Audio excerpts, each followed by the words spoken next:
predictability. The milkman, the paper boy, evening TV. Did I get delivered here? Somebody tell me, please. This whole world's confusing me. Clouds as mean as you've ever seen. Ain't a bird who knows you're true. Then a little voice inside you whispers, don't sell your dreams so soon. Everywhere you look, everywhere there's a heart, a hand to hold on to. Everywhere you look, everywhere there's a place of somebody who needs you. Everywhere you look, when you're lost out there and you're all alone, life is waiting to carry you home. Everywhere you look, everywhere you look.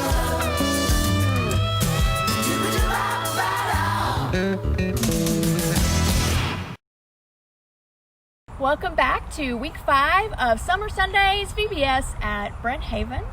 I'm Jonelle and this is Sophie, and we're going to do the last 2 verses, the very last 2 verses of our 10-verse song telling the story about Joseph.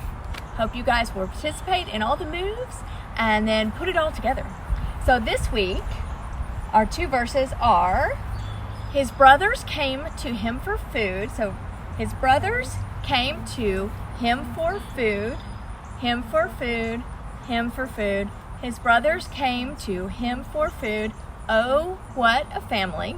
The next one is, he forgave and fed them all.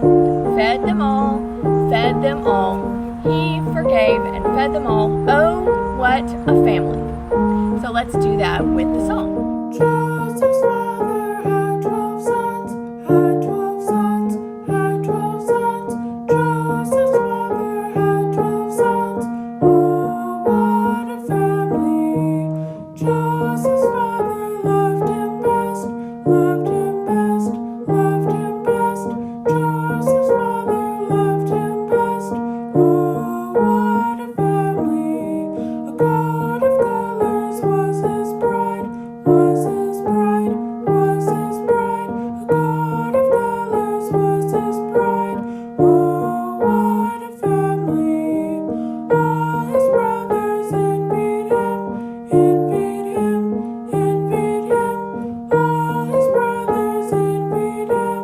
Oh, what a family. His brothers threw him in a pit, in a pit, in a pit. His brothers threw him in a pit. Oh, what a family. Egypt bought him as a slave, as a slave, as a slave. Egypt bought him as a slave. Oh, what a family. There was a famine in the land, in the land, in the land. There was a famine in the land. Oh, what a family. Joseph was a mighty man, mighty man, mighty man. Joseph was a mighty man. Oh, what a family. His brothers came to him for food, him for food, him for food. His brothers came to him for food. Oh, what a family. He forgave and fed them all, fed them all, fed them all. He forgave and fed them all. Oh, what a family. Thank you guys for joining us, and see if you can put all 10 verses together and have a fun little dance. Bye. Can't believe we're at week 5. No, week 5, the last week. I know. It's been a long month. That's true. And Joseph has come a long way. I know. know. Oh my I know, goodness. So many twists and turns. Turns to a story. It just goes, I mean, it's just unbelievable, really, all the people. So what are we at next now? What's coming up? Oh, today, Miss Cheryl, Mhm. we are going to talk about the last 8 chapters of Genesis. Wow. I know. Genesis 42 to 50. Wow. I know. That's all the last day? Yeah. I know. I don't know why we did that. Okay, I don't know either, but anyhow. 8 chapters? Yeah. So I guess I better get started. You better get started. Okay. Here I go. So I am going to tell you the story of Joseph. Okay. So Joseph did exactly what he told Pharaoh he was going to do. He went through all of Egypt and he collected grain from all the farmers for 7 years. Because remember, we're going to have 7 years of good farming, followed by 7 years of famine. So Joseph's going to go throughout Egypt. He's going to collect all the grain, and then he's going to put it in storage facilities in the cities so that when the famine comes, there's plenty of grain for everybody. And so he does that. Pharaoh sets him up over all of Egypt, and he travels around collecting grain, just like he told Pharaoh that he would. Okay. But then the famine comes. You knew it would. That's what Joseph told Pharaoh from his dream. Famine came and nothing would grow. There was no rain. Nothing would grow. No one had anything to eat. So what did Joseph do? He went and he opened up the grain, opened up all the cisterns so that people could come and buy grain. And he sold grain to all the Egyptians. But not just the Egyptians. He also sold the grain to anybody from any of the neighboring countries that would come to buy the grain from Egypt. Because guess what? Egypt, they were the only ones who had any food. And so, meanwhile, back in Canaan, we're going to check in with Joseph's family. So remember, Joseph is one of 12 brothers. He's got 10 older brothers, then Joseph, and then his younger brother, Benjamin. And so, Joseph's family was hungry. Okay? They had no grain. So Jacob, the dad, you remember Jacob, he decided that he was going to send the boys to Egypt to buy grain. Because Egypt, they're the only place with any grain, because they had Joseph and they were collecting the grain. So the brothers, the 10 older brothers, go to Egypt, but they leave Benjamin behind because Jacob wants to keep Benjamin safe. He's his youngest son. Now that Joseph is gone, his favorite child, he wants to protect Benjamin. So the 10 older brothers travel to Egypt. It is a long way through a long desert. But they travel to Egypt, leaving Benjamin behind with Jacob. And when they get there, they see this huge palace that belongs to the administrator, the person that's in charge of all the wheat, who they don't know is their brother Joseph. And they are amazed by the palace. It's huge and it's beautiful. But Joseph sees them and he instantly recognizes them. He realizes his brothers have come. And so Joseph doesn't know what to do. He feels kind of all torn up. He wants to forgive his brothers, but he's not quite ready to. And so at first he says, "Who are you? You must be spies." And they say, No, we come from the land of Canaan. We are 10 brothers. We are not spies. He said, "No, you are here to look at what Egypt has, to spy on us." And they say, No. We have a father at home and a younger brother who's no longer living, and we are good men. And so they bow down to Joseph because Joseph is the administrator. He's the second in command of all Egypt. And I wonder if you remember way long ago, 2 dreams that Joseph had. Joseph had dreams that his brothers would bow down to him. So, his brothers bow down. Joseph's accusing them of being spies. And they say, no, we are good people. And so Joseph sends them away. And he says, the next time you come, I want you to bring your little brother, this Benjamin you're talking about. I want you to bring him with you to Egypt. That's the only way I'll trust you. You've told me you're from Canaan. You've told me you're all brothers. You've told me you have this little brother, Benjamin. I will only believe you if you bring Benjamin to me. Then he gathers them together and he says, I am going to keep one of you. Okay, I'm going to keep one of you here with me so that you will be sure to return. And he chooses Simeon, the second brother, to stay behind. So Simeon is going to stay behind in jail while all the other brothers go home. And so off they go. Now, the brothers are talking to themselves. They're having a conference, and they don't think that Joseph can understand them because he's using a translator to talk back and forth with them. But he can, obviously. He understands what they are saying. And they're talking about, we are in trouble. This is our punishment for how we treated our brother Joseph. We are getting, he is accusing us of things that we didn't do. He is mad at us. This is our punishment. So they feel guilty. This shows Joseph how guilty they feel about what they did. And he feels sad. He moves away actually so that he can cry because he feels so bad for what has happened and he misses his brothers so much. So he sends them home. He fills their bags full of grain, enough grain that they can feed their families, and he sends them home. But he has his manager, the person in charge of all of his commands, he has the manager return his brother's money to them, puts it in the top of their sacks so that they will, when they get home, they will realize that their money has been returned to them.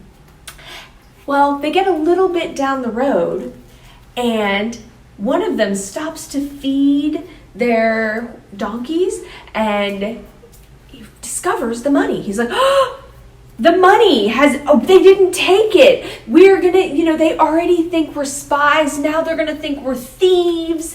Oh no, what is going to happen? So they go home and they tell Jacob what has happened. They tell him that the second in command didn't believe them, that he thought that they were spies, that he thought that, bad things, they were up to no good, they were spying, and that the money got returned to them. And Jacob is like, oh no, what will happen to us now? So, we have this story, and, the brothers aren't sure what to do, and Jacob's not sure what to do, and Joseph's not sure what to do. Because this forgiveness thing, it's hard. How is Joseph going to forgive his brothers for the really, really horrible things that they did? How is he going to do that? I wonder if you would forgive your brothers if they did something like this to you. It's a hard thing to think about. And so, we're going to take a little break from the story because we know that Joseph is going to forgive his brothers, but it's going to take a little while for him to get there. And so, I think that we might have Ian and Daisy to talk a little bit about forgiveness and how forgiveness works. Hey, Daisy, how's it going? Daisy, is there something wrong? Yeah, Okay, what's wrong? Why are you so upset? well, it all started a few days ago, and there were 2 other flowers, Rose and Violet. You know Rose and Violet. They're so nice usually, but the other day I went out to sit in the sunshine with them, and they told me to go away. And when I got mad, they said I was being a baby. They said I was annoying. They made fun of me. So then, just a couple days later, it was raining all week this week. When it was raining, I found a nice wet spot to get some water, and they wanted to come by and get some water with me. So you know what I did? I told them no. I told them to get away. It's my rainy spot, just like they did to me. So, I don't think I can ever forgive them. Ever. Never, never. That kind of reminds me of a story in the Bible.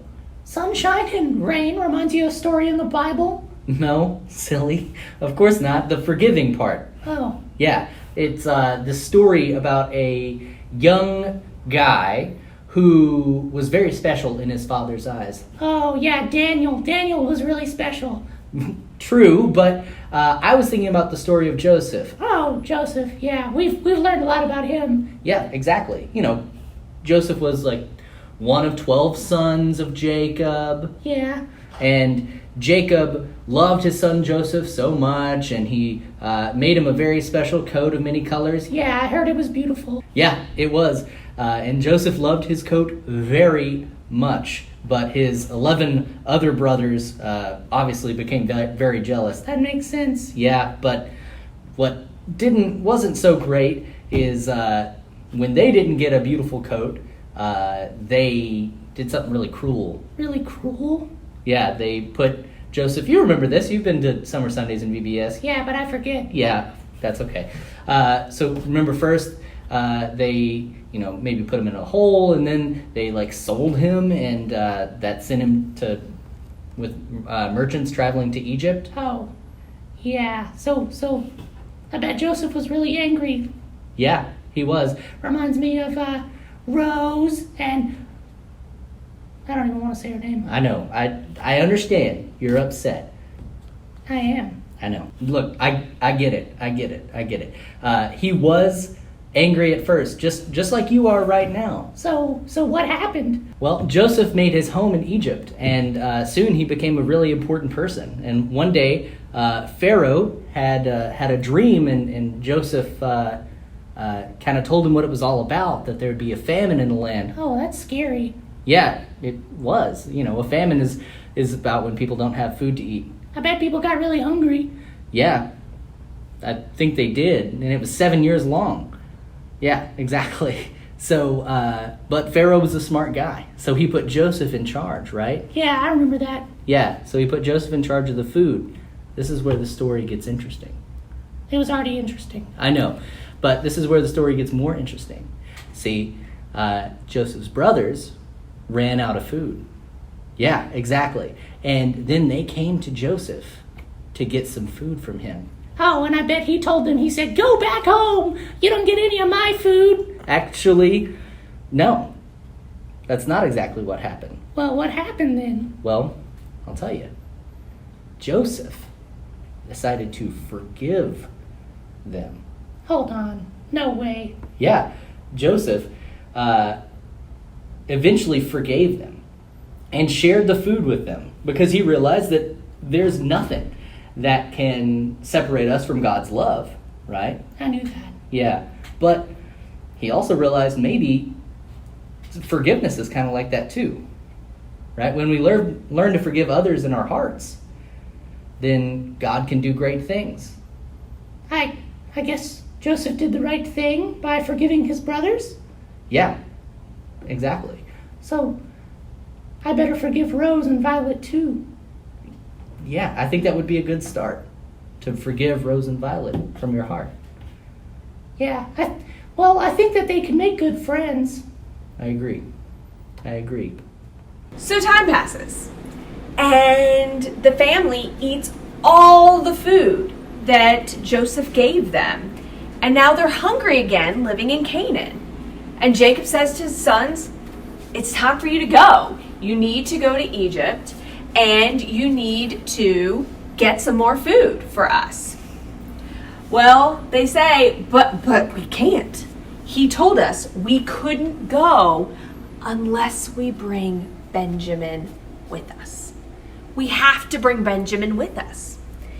And Jacob doesn't want. He says, you can't take Benjamin. You've already, Simeon is already in jail in Egypt.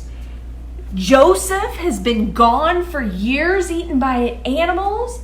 And now you want to take Benjamin with you? My favorite son? How? Don't. And they say, we have to. The man told us he would only allow us to buy food again if we brought Benjamin with us. And Judah gets down on his knees and he says, Dad, I promise Benjamin will come home. I will protect Benjamin with my life. And so Jacob thinks about it and he allows Benjamin to go. So Judah puts his arms around Benjamin and off they go on the long, long trip back to Egypt. Now when they get there, Joseph sees Benjamin, but again, they don't know it's Joseph. And he's not quite ready to tell them yet. And so he says, oh, is this that brother? Is this that brother you told me about? Is this Benjamin? And they say, yes, it is. Okay. And they bow down and they go to the manager, to Joseph's manager, and they say, oh, by the way, the last time we were here, we gave you some money, but when we got home, our money had been returned to us. It was in our bags of grain. And, so here, we brought double the money this time. We promise we're not thieves. And the manager says, don't worry about it. Your money was paid, I promise you. And so the brothers don't know what to think of this. He tells them it's okay. Simeon comes out of jail. He's fine. They've been treating him well. And, they all talk to Joseph. Now, again, they don't know it's Joseph. And Joseph wants to know. So the thing is, why is Joseph sort of not telling them who he is? Joseph wants to make sure that his brothers have learned a lesson. He wants to make sure that they're not treating Benjamin badly. He wants to make sure that they're not the same people that threw him in a pit and sold him into slavery. He wants to make sure that they are different. And he can see that. Simeon stayed in jail so that the rest of his brothers could go home. Judah has promised Jacob with his life that he will bring Benjamin home safely. These are brothers who have changed. These are brothers who are doing the right thing, who love each other and are keeping each other safe. And that's what Joseph wants to see. And so he leaves the room and he starts crying because he is so overwhelmed by emotion with what has happened to his brothers. And then he comes back in the room and they have a banquet. And, Joseph has told his manager to prepare the best food, to have the best wine, the best, entertainment, all of the best. And he doesn't eat with his brothers, but he eats in the same room. And he watches how they all interact and is pleased to see that they are acting like brothers. But he has one last test for them. So Joseph has his manager take his silver cup and he puts it in Benjamin's bag. And then Benjamin and the brothers head for home. Okay. And then he sends the manager out after them. He says, go, grab them, find them, see who has my silver cup. And so the manager gets to the brothers and chases them down in the desert, and he says, one of you stole this silver cup. How could you do that to my master who's been so nice to you? Well, they say, no, we didn't steal anything. We have nothing. And but they do say, if you can find this silver cup, we will become your slaves. So they search all the bags, and of course, in Benjamin's bag, they find the silver cup. And all the brothers are distraught. They tear their clothes. They, can't believe that this has happened. They're distraught. And so they go back to Joseph. And they say, look, we don't know how the cup got in Benjamin's bag, but we will protect Benjamin. Judah steps up and says, please, you cannot take Benjamin. I promised my dad that I would keep Benjamin safe. Keep me. I will be your slave. We will all stay. Let Benjamin go home. And it's that moment that Joseph knows that these are not the same brothers that hurt him, that these are brothers that will protect Benjamin. And so he tells them who he is. He says, I am your brother Joseph. And they are shocked. They're, what? No, Joseph has been gone 20 years. No, you can't possibly be Joseph. And Joseph says, I am your brother Joseph. And they have a reunion, and they hug, and all is forgiven. And, they say, but Joseph, how is this possible? And it says, God used this for good. God used what you did, selling me into slavery, in order to save all of Egypt and all of Canaan and all of the surrounding areas, because now I have grain to sell and I can save all these people. And so he says, rush home, get dad, move everybody to Egypt where I will protect you. So the brothers, they pack up as much as they can carry, and they go home to Jacob, where they tell Jacob, Joseph is alive! He's second in command of all Egypt. It's a miracle. And at first, Jacob doesn't believe them, because it's just so crazy. This whole story is so crazy. And at first, Jacob doesn't believe them, but then he travels, and Joseph runs out to see him when he gets to Egypt, and they hug and they embrace. And Jacob and his family live in Egypt. Joseph protects them. He gives them all the food, all the land that they could need. They become shepherds to the Pharaoh, and he protects them. And Jacob lives another 17 years with his son, Joseph. This is a crazy story. It's got ups and downs, but it ends with Jacob and Joseph and all the brothers together as a family, having forgiven each other. Hey everybody, we're back for Arts and Crafts. It's week 5, and we are going to talk a little bit about some cool stuff called hieroglyphics today. So from your VBS bag, you're going to need a couple things. You're going to need a piece of papyrus, and we're going to talk a little bit about what that means. And you're going to need an activity pack that we've got in there. The top page of it is your hieroglyphic alphabet. So you're going to need that. From home, you're going to need a colored pencil or a crayon, brown or black, ideally, but whatever color will work.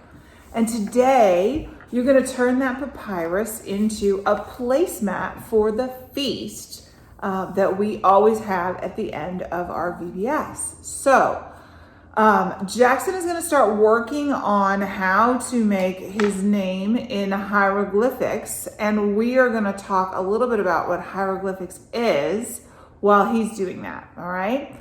So, in ancient Egypt, there were a lot of different kinds of art, different mediums, different things that people used, but most of the art depicted the things that were religious, all right? So they did a lot that was based in religion. And the pharaohs that they had were a common subject for their art, all right? And pharaohs were considered gods. So they used lots of bright colors and they used lots of different mediums, whether it was painting or drawing. So a lot of that survived. So we know a lot about ancient Egyptian art because they have a very dry climate there. So the art survived and the written documents survived, but their documents looked a little different than ours, all right? They didn't have a hardcover book or a paperback book. They used to take papyrus and make long strips and attach them to a stick, or if you had money, it would have been attached to a piece of ivory and rolled up. So most of their written documents weren't very long, because that took a lot of work to do that. I'm going to tell you how they made papyrus. Papyrus is kind of like our paper, but it was made from a weed that grew on the banks of the Nile River, and it grew to be about 10 feet tall, and they used it to make a ton of stuff. We found some really cool information about this. The ancient Egyptians used papyrus not just for paper, but they used it for baskets and sandals and mats, rope, blankets, tables and chairs. They used it for mattresses and medicine, perfume, food, and clothes. All from one weed that grew on the banks of the river. That's pretty ingenious. Making paper was a pretty cool idea. They used it to write all kinds of stuff and to paint on. But to do that took a lot of work. So they used to cut down these weeds and soak them in water to soften it. And then they would mash it all up and they would push it together into sheets and roll it out real thin. And then they would let it dry. And then they would cut it into strips, all right? And then they would pile several of those strips together on top of one another and put a really heavy weight on them after they would bang on them with hammers. All right, seems like crazy to make paper, but this is how they made paper. All right, once they've hammered them down and they put a weight on top of the stack, and they waited and waited until it dried. And then it became very sturdy, all right? And that was how they made paper, all right? They figured that out after they tried to use it to make boats, and it didn't very well work for boats because it kind of sank. So they used paper for a lot of different things, but books and writing was very common practice for papyrus. But very few people knew how to write, and very few people knew how to write with hieroglyphics. And think about how you have to write. You have to make an A the same way every single time so that everybody knows that it's an A, right? Well, the letters in hieroglyphics were not only used as letters, but sometimes they were used to convey whole words as well, all right? So if you look at your sheet and you look at the letter N, it's like zigzag up and down. So that could be used for the letter N, but it could also be used to make the symbol for water, all right? So their writing was confusing because it could not only go left to right like we do, it could go right to left or top to bottom. So that made everything really confusing. So they had to figure out from context and what was there in the words and in the letters, which direction to read and whether they were looking at words or whether they were looking at letters. This is probably why they didn't have a whole lot of people that knew how to do this, right? So we have N could be water, H could mean shelter, all right? And we could also have one that would be like a bird. So it could be an owl. There's another one that could be a vulture. So there's lots of different words that they were trying to convey using these symbols in addition to the letters. Eventually it moved away from words and more into sounds, kind of like we have now, so that everybody was kind of working from the same concepts, all right? So that they were working kind of like in our type of alphabet, all right? Okay, so you are going to create on your papyrus that's in your bag, and you're going to use that as your placemat. And we want you to write your name. So you got to find the letters on your hieroglyphic alphabet worksheet, and you're going to write your letters Jackson's done his. Oh, look at there. So we have what would be JACKSON to make Jackson. If you want to write some more messages on there, you could try to write Jesus loves me, or you could write other messages or verse for today. You could write that. You can color on here and add some decoration. If you have any stickers left from last week's lesson, you could use those. If you have any jewels left from your necklace that you made, you're welcome to stick them on here as well, but use the flat ones, because if you're going to use it as a placemat, you need to be able to put a plate or a glass on there without it spilling, all right? I'm so excited to see your papyrus with your name on it, so please take some pictures and send them in so that I can see. I would love to see them, all right? Thank you so much for joining us. Bye-bye. I don't know. I guess you can be like on your phone or something, because it feels weird. You just like Yes, it Yeah. feels weird. okay. All right, and go. Hey! Hey, you're back. You're back. Sorry, Pastor Kip had me doing something in the church always. office. I know. So Always. demanding. I know. So, how'd it go? Great. We filmed week 5. What a crazy story. It is a crazy story. It's such a It's kind of gone up I and know. down, and different countries and people behaving badly and Yes. So how does it all end? How does it? Oh, how does wrap? it all end? I mean, I think this is a story about how, well, we know nothing can separate us from That's God's right. That's love. right. I It's like on that the back verse. of the shirt. That's right. And, I mean, we know that because not, being thrown in a pit, not having your brothers hate you because of your fabulous coat, not, being sold into slavery. that's horrible. And having somebody else's wife try to kiss you. I know, and And try to get you in trouble, Yes. and you get in trouble, and go to jail, and you're there for 2 years, and then the Pharaoh has a dream, and you're up again, and you get to be second in command of all Right. Egypt. I mean, I think this story is so up and down, but God's with Joseph every step of the way. And, but it's also an amazing story of family. yeah, His brothers I know. are horrible at the beginning. Most of them, yeah, Yes, most of them. Yes, yeah. Reuben. Yeah. Reuben was There were good. some that were out. Yeah, but they change. They change at this final story. Mhm. They are willing to protect Benjamin with every ounce of their being, Good. and they instantly, when things go bad, they say, "This is because we hurt Joseph." This Mhm. is, they feel so guilty, even.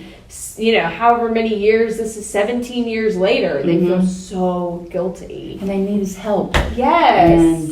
and he forgives them. he forgives them. I know, it's just such It's a great story. It's a good story. It's an Joseph amazing- was a good story. I know. I'm glad we did it. I'm glad we did it too. I'm glad we did it too. So, We have had a lot of people we need to thank. oh, Yes, there's a whole list of them. You'll see their names soon. From Deborah, from writing all these wonderful stories, and to our craft people and recreation people, the workshop leaders, Science. music, the puppets, the people who packed the bags, all those bags you got. There's a lot of people here that helped with that. The snacks, Miss Becky sent you all the snacks every week. And I understand cupcakes are in this one, I think. Cupcakes, yes. wow. And I did not know about the people who cupcakes. drove the bags to your house. I mean, That's some people live a far way. I know. And our step-up kids, Grady, Mm-hmm. Jackson, and Leah, they have been so much help. We just couldn't have done it without them. Well, they really wanted to help. They really wanted to help, so that was pretty special. Yeah. This virtual VBS thing, it wasn't so bad. Yeah, it wasn't so bad. It's been, and we've had baby. Yes. Oh, Oh. my goodness. Y'all have no idea. I have no idea. Oh my gosh, the hours that he's put in. So, mwah, to Davey, hugs. Yeah. All right. I understand we have a song. Do you think? I Are we going to think- end with a song? I think so. Oh my goodness. Okay. Let's go. You know that in love we can forgive. It is the only way to live. Obey God and see that we can live in harmony. Like Joseph forgave his brothers too. You forgive me, I'll forgive you. So I'm gonna start to show forgiveness from my heart. So do your part and show forgiveness from your heart.